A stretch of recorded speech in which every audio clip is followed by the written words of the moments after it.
आज का हमारा डिस्कशन है एलसीआर सर्किट। एलसीआर सर्किट में यहाँ पर आप देख रहे हो कि एक ये यहाँ पर रेजिस्टेंस लगा हुआ है, एक ये यहाँ पर इंडक्टर लगा हुआ है और एक ये कैपेसिटर लगा हुआ है। रेजिस्टेंस के अक्रॉस जो वोल्टेज है वो वी आर है और इंडक्टर के अक्रॉस जो वोल्टेज है वो वी एल है और कैपेसिटर के अक्रॉस जो वोल्टेज है वो वी सी है। यहाँ पर हम इसको जो सोर्स अप्लाई कर रहे हैं यानी जो मेन वोल्टेज इसको दे रहे हैं वो मेन वोल्टेज है हमारा V is equal to V not sine omega T. V is equal to V not sine omega T में जो V नॉट है वो वोल्टेज की पीक वैल्यू है, that is the maximum value.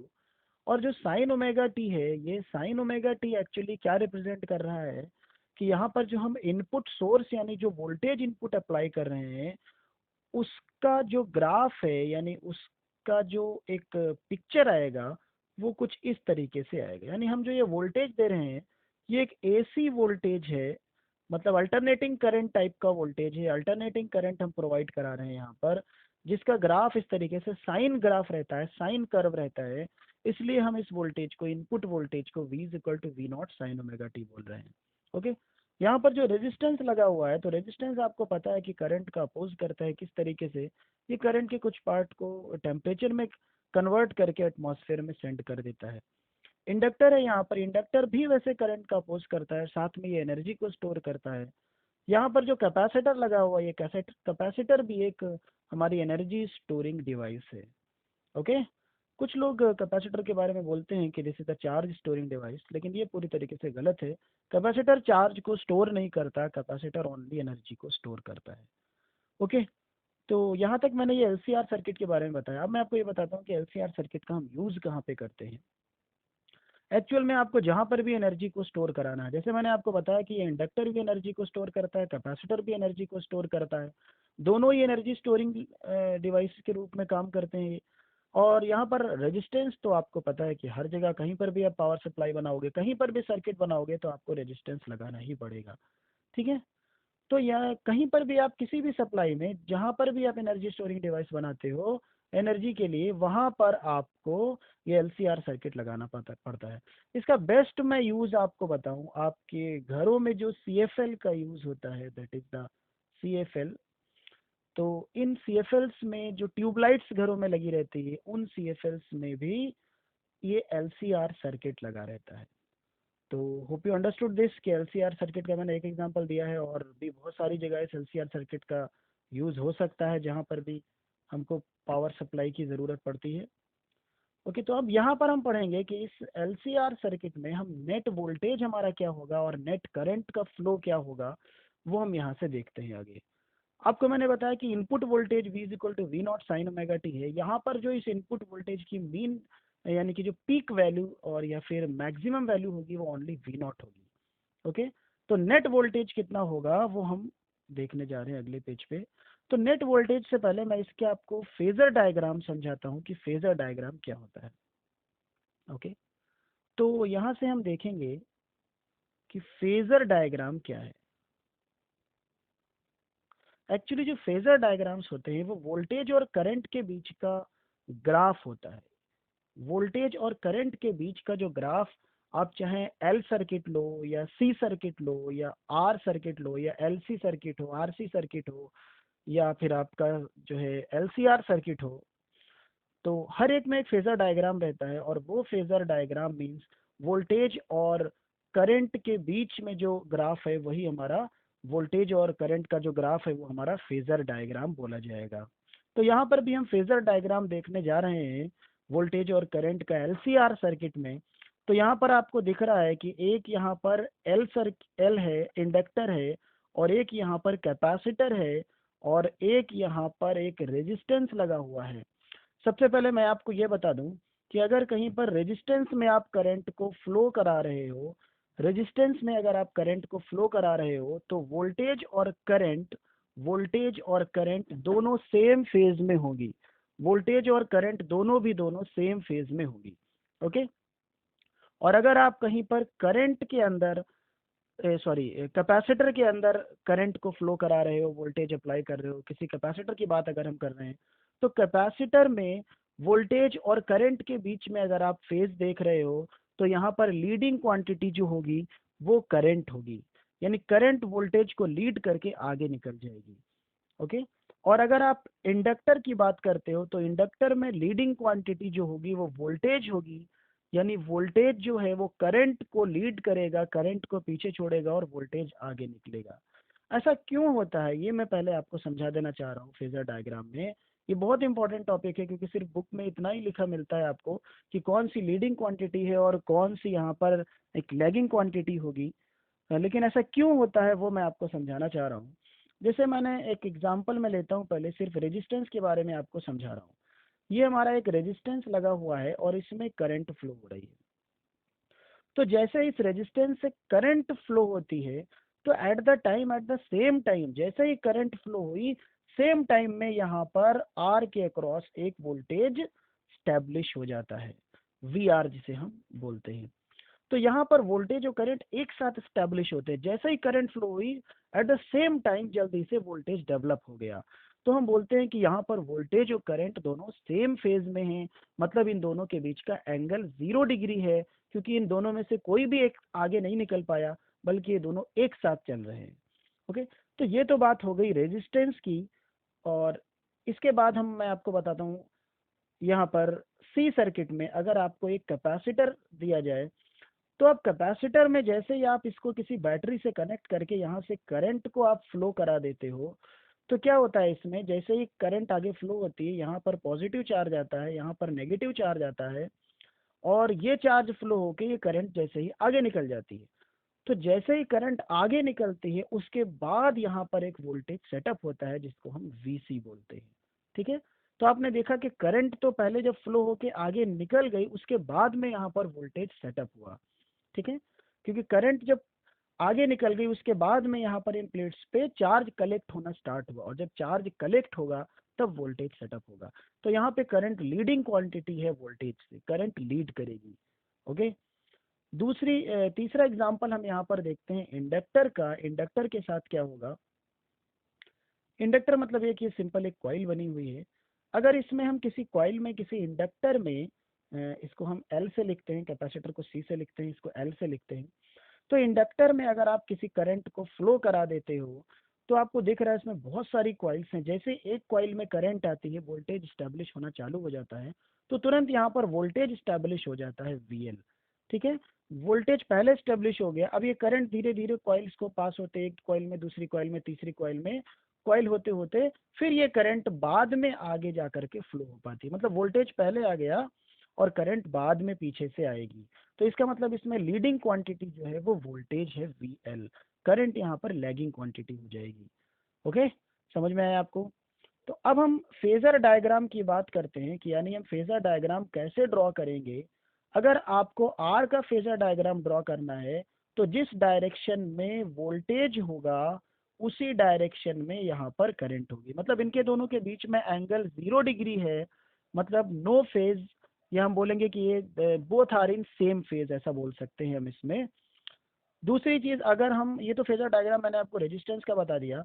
अब अगर हम कैपेसिटर का फेजर डायग्राम ड्रॉ करें तो कैपेसिटर में मैंने आपको बताया कि करंट यहाँ पर लीडिंग क्वांटिटी है, मतलब ये कैपेसिटर का वोल्टेज अगर आप इधर डायरेक्शन में बनाते हो तो करंट को आपको इधर ऊपर लेना पड़ेगा, मतलब करंट लीड कर रही है, करंट ऊपर की तरफ जा रही है। इस तरीके से आप बना सकते हो यहाँ पर फेजर डायग्राम।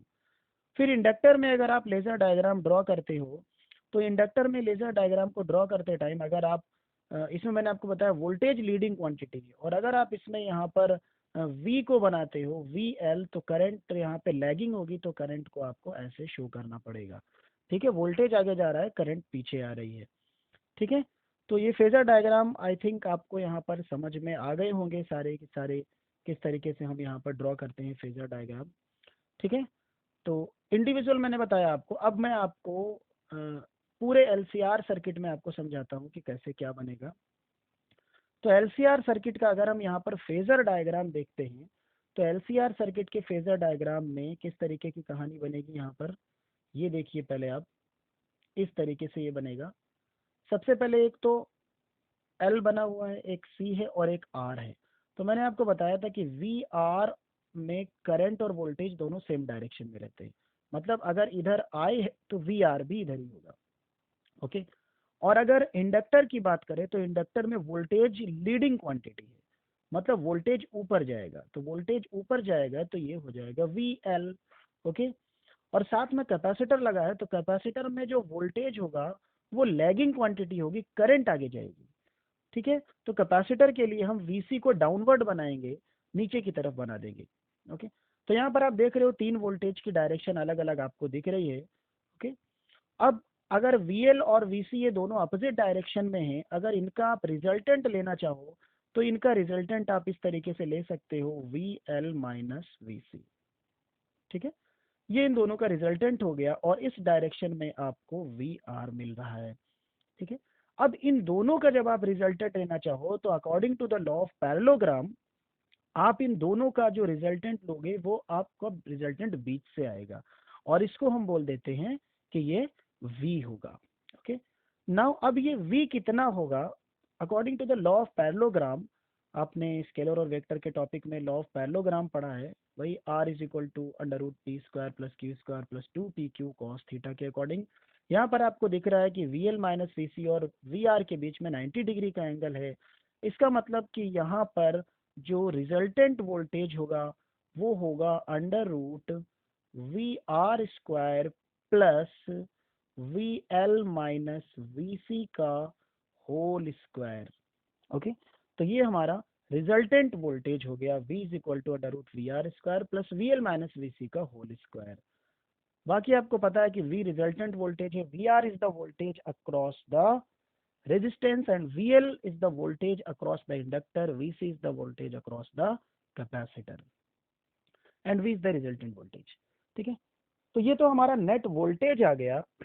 नाउ अब अगर आप यहाँ पर इसके बीच में फेज एंगल देखना चाहो, जैसे VL माइनस VC और VR के बीच में तो एंगल मैंने बताया आपको 90 है, लेकिन अगर आप ये देखना चाहते हो कि इसके बीच में एंगल कितना है, रिजल्टेंट वोल्टेज और VR के बीच में एंगल कितना है, तो इसको हम फाई से डिनोट करते हैं और ये हमारा हो जाएगा फेज एंगल। तो यहाँ पर अगर हम फॉर्मूला लगा दें, ये देखिए एक हमारा ट्राइंगल बन गया इस तरीके का। यहाँ पर जो बेस है हमारा वो VR है और जो हमारा ये परपेंडिकुलर है ये VL माइनस VC है। तो यहाँ पर अगर हम tan फाई अप्लाई करते हैं तो tan फाई हमारा बन जाएगा VL minus VC upon VR। ठीक है, ये हमारा फेज का यानी phi is the phase angle, तो फेज एंगल का हमारा फॉर्मूला आ जाएगा tan phi is equal to VL minus VC upon VR। Hope you understood this. Now अब मैं इसके आगे आपको ये समझाता हूँ कि ये तो वोल्टेज हो गया, अब इसके बाद हम लोग रेजिस्टेंस यानी जो, अच्छा आपको मैं ये बताऊं जो LCR सर्किट का जो नेट रेजिस्टेंस होगा यानी टोटल रेजिस्टेंस जो होगा, एक तो R रेजिस्टेंस लगा है वो तो लगा ही है, एक इंडक्टर लगा है वो भी कहीं ना कहीं रेजिस्टेंस अप्लाई करता है, कैपेसिटर लगा है वो भी कहीं ना कहीं रेजिस्टेंस अप्लाई करता है। तो इन सब को मिला करके जो एक रेजिस्टेंस नेट रेजिस्टेंस बनता है उस रेजिस्टेंस को हम नाम देते हैं impedance.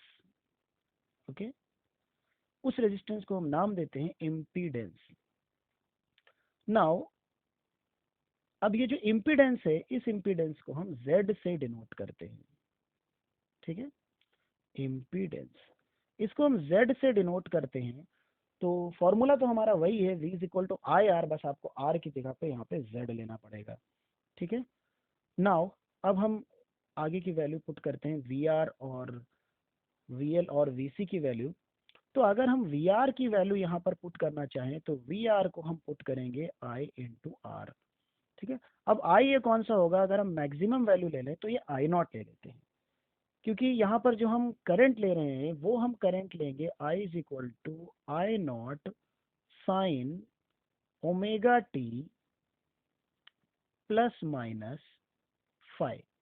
Okay, I is equal to I not sine omega T plus minus five, ये यहाँ पर हमारा करंट की इक्वेशन होगी और आई नॉट यहाँ पर मैक्सिमम वैल्यू हो जाएगी करंट की, प्लस माइनस दोनों फाइव लिखा हुआ है, प्लस तब लगाओगे जब करंट लीडिंग क्वांटिटी हो और माइनस तब लगाओगे जब करंट लैगिंग क्वांटिटी हो। तो यहाँ पर तो दोनों भी हो सकते हैं, क्योंकि जहाँ पर इंडक्टर होगा वहाँ पर वोल्टेज लीड करेगा और करंट लैग करेगी, लेकिन जहाँ पर कैपेसिटर होगा वहाँ पर करंट लीड करेगी और वोल्टेज लैग करेगा। तो यहाँ पर एल और सी दोनों हैं, इसलिए दोनों भी कंडीशन पॉसिबल हो सकती हैं यहाँ पर, इसलिए प्लस माइनस दोनों यूज करेंगे। ओके, नाउ वी एल की जगह पर हम लिखेंगे V L is equal to I not X L. यहाँ पर जो एक्सएल लिखा है इसको रिएक्टेंस बोलते हैं, ये भी एक तरीके का रेजिस्टेंस होता है जो कि अप्लाइड बाय द इंडक्टर होता है। तो एक्सएल इज द रिएक्टेंस। फिर यहाँ पर जो वीसी है, वीसी को हम आई नॉट एक्ससी लिखेंगे। एक्ससी भी यहाँ पर रिएक्टेंस है। एक्सएल को हम इंडक्टिव रिएक्टेंस बोलते हैं और एक्ससी को हम कैपेसिटिव रिएक्टेंस बोलते हैं। तो ये सारी वैल्यूज अगर हम यहाँ पर फॉर्मूले में पुट कर दें तो आगे देखिए हमारा क्या आने वाला है। ये आ जाएगा हमारा v is equal to under root V R की जगह पे हम आई आर पुट करेंगे, तो ये I nought R whole square plus, और फिर हमारा क्या है V L minus V C, तो वी एल की जगह पे I XL minus I XC का होल स्क्वायर, ये बन जाएगा। यहाँ से हम आई नॉट को कॉमन निकाल सकते हैं, तो फिर अंडर रूट के अंदर हमारा आएगा R square plus XL minus XC का होल स्क्वायर, और इधर वी। अब नाउ v की जगह पर आप आई नॉट जेड पुट कर सकते हो, क्योंकि v नॉट यहाँ पर टोटल वोल्टेज है। तो जब v is equal to I R Ohm's law के अकॉर्डिंग लोगे तो आपको रेजिस्टेंस भी टोटल लेना पड़ेगा, और मैंने आपको बताया कि टोटल रेजिस्टेंस मतलब इम्पीडेंस होता है। तो v की जगह पे आई नॉट जेड पुट करोगे तो आई नॉट दोनों साइड से कैंसिल होगा, तो ये आ जाएगा Z is equal to R square plus XL minus XC का होल स्क्वायर। ठीक है, तो ये हमारे पास total resistance of the circuit बन गया, जिसको हम इम्पीडेंस बोलते हैं। ठीक है, आपको यहाँ तक समझ में आ गया। Z इज इक्वल टू हमने ये टोटल इम्पीडेंस निकाल दिया। नाउ अब इसके बाद मैं आपको समझाता हूँ कि ये जो एक्सएल और एक्सी है इनको हम क्या लिख सकते हैं। तो ये जो एक्सएल लिखा हुआ है, एक्सएल को हम लिख सकते हैं omega L. X L is equal to omega L. Omega यहाँ पर एक एंगुलर फ्रीक्वेंसी है जिसको 2πn लिखा जाता है, और एल यहाँ पर इंडक्टर है, या फिर इसको इंडक्टेंस बोल सकते हैं। ठीक है, और एक्सी को हम यहाँ पर 1/ओमेगा सी लिखते हैं। ओमेगा वही जो मैंने आपको एंगुलर फ्रीक्वेंसी बताई, और सी यहाँ पर कैपेसिटर का कैपेसिटेंस है, एल यहाँ पर इंडक्टर का इंडक्टेंस है। तो ये वैल्यू अगर हम यहाँ पर पुट करें तो हमारा एक और फॉर्मूला यहाँ पर Z का बन सकता है। ठीक है, ये पुट करके आप लोग बना सकते हो। अब मैं आपको बताता हूँ, एक रेजोनेंस की कंडीशन होती है। रेजोनेंस रेजोनेंस की कंडीशन में अगर X L is equal to X C हो जाए, X L is equal to X C अगर हो जाए, मतलब inductive reactance will be equal to capacitive reactance, तो इसको हम रेजोनेंस की कंडीशन बोलते हैं। रेजोनेंस कंडीशन मतलब है कि मैचिंग कंडीशन होती है जिसमें दो रेजिस्टेंस इक्वल हो गए। तो अगर X L is equal to X C हो जाए तो आपको पता है कि जेड इज इक्वल टू जो है वो आर हो जाएगा। मतलब हम बोलेंगे ये अकॉर्डिंग टू प्रीवियस फार्मूला जो मैंने लिखा अभी। ठीक है, मैं आपको दिखाता हूँ। ये जो हमारे पास फार्मूला लिखा है, अगर इसमें आप एक्सएल माइनस एक्सी दोनों को, एक्सएल और एक्सी को इक्वल कर दो तो एक्सएल माइनस एक्सी जीरो हो जाएगा, तो Z is equal to only R बचेगा। मतलब हम बोल सकते हैं कि ऐसा कोई भी एलसीआर सर्किट जिसमें एक्सएल और एक्सी इक्वल है, वो सर्किट हमारा प्योरली रेजिस्टिव सर्किट बोला जा सकता है। Okay, hope you understood. Now अब अगर एक्सएल और एक्सी इक्वल हो गए, X L is equal to X C, तो हम फिर ये भी बोल सकते हैं कि V L is equal to V C हो जाएगा। ये भी तो हम बोल सकते हैं ना। अब अगर VL is equal to VC हो गया हमारा, suppose that VL is equal to VC, तो फिर हम इसको ये भी लिख सकते हैं। आगे देखिए, अगर इसको आपने ऐसा लिखा VL is equal to VC, तो tan क्या लिखोगे आप, जो आपने लिखा था tan फाई की value VL minus VC upon क्या थी VR, तो ये हो जाएगा जीरो। ओके, इसका मतलब tan फाई की वैल्यू जीरो है तो फाई की वैल्यू यहाँ से 0 डिग्री आ गई। Okay, hope you understood. Phi की वैल्यू हम जीरो लिख सकते हैं यहाँ से। तो ये तो था एलसीआर सर्किट। अब एलसीआर सर्किट में आगे भी वैसे बहुत सारी चीजें हैं। अगर आपके पास फाई की वैल्यू जीरो आ गई तो आप फिर कॉस फाई यहाँ से निकाल सकते हो। अगर फाई जीरो है तो कॉस जीरो की वैल्यू वन होती है, और कॉस फाई को यहाँ से हम बोलते हैं power factor. Cos phi is equal to power factor होता है, यानी पावर फैक्टर को हम आर और जेड का रेशियो भी बोलते हैं इसको। तो R is equal to Z है अगर, तो फिर इसकी वैल्यू वन हो जाएगी, तो पावर फैक्टर यहाँ से वन हो गया। Okay, hope you understood this. फिर भी कोई डाउट रहे आपको तो आप कमेंट कीजिए।